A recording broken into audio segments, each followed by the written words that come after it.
Yorana, bonjour.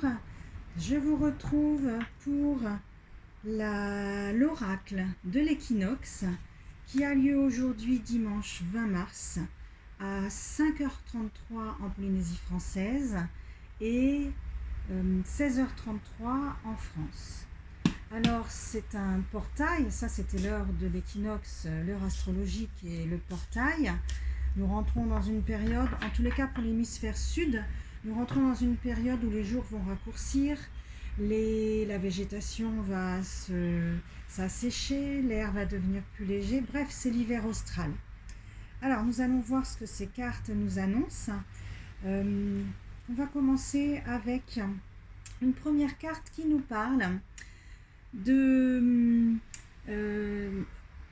quelque chose que l'on met en place pour une durée assez longue. On s'installe, un peu comme les neiges éternelles sur les sommets. On va là, par les temps qui courent, programmer des choses plutôt dans le registre matériel. On est béni pour ça, on est protégé, on est soutenu dans ces projets d'ordre un peu matériel. On est soutenu, pourquoi? Parce qu'il y a quand même des menaces, des possibilités de revirement de situation, des choses assez brutales et fracassantes qui peuvent arriver. Et il faut les voir comme des cadeaux.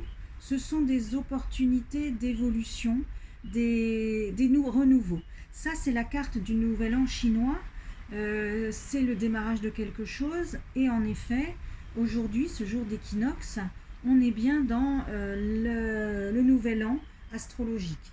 Donc, une certaine logique pour ce démarrage, pour cet oracle qui vous oriente sur ce qu'il va advenir et sur les influences énergétiques pour vous.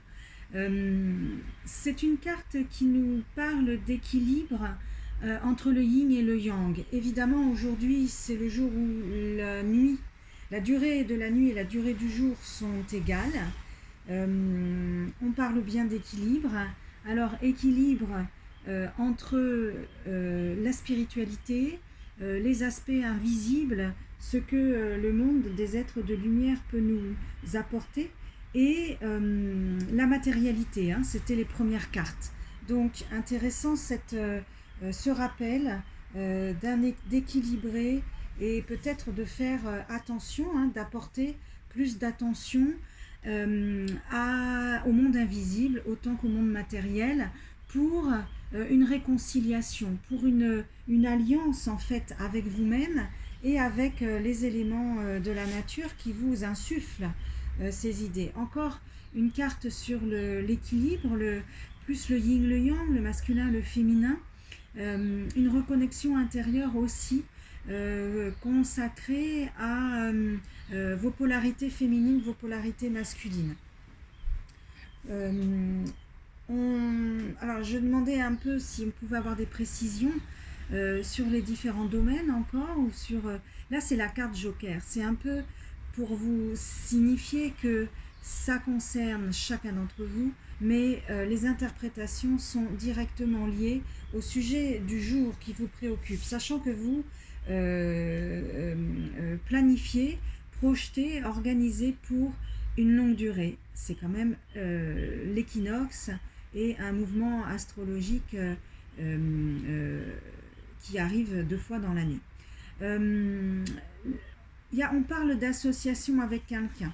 Ça peut être le couple, ça peut être un associé dans les affaires ou un ami, un partenaire, et vous allez façonner quelque chose à votre image, de votre manière. On vous recommande en tous les cas d'y mettre votre touche, votre griffe, de travailler ensemble dans l'originalité, mais ensemble. C'est vraiment le message. Et puis, j'ai 2 cartes. On nous parle de la pleine lune qu'on a eue il n'y a pas longtemps. C'est aussi la manifestation dans la matière, à nouveau. Et vous êtes à nouveau bénis. C'est marrant, on retrouve la même série de cartes qu'on avait plus haut, ici, la matière et la bénédiction avec le nouvel an. Je tire une dernière carte pour clore cet oracle. Adaptez-vous, ajustez-vous, concentrez-vous sur vos capacités d'adaptation. Votre flexibilité, elle vous servira pour la mise en œuvre de ces questions d'équilibre, pour vraiment manifester cet équilibre qui vous est recommandé pour cette partie de l'année entre l'invisible et la matière, la lumière et la matière. Voilà, je vous remercie, c'était Bien-être dans ta planète et je vous retrouve pour un prochain événement astrologique. Vous pouvez me retrouver sur la page Facebook et le site. À très vite.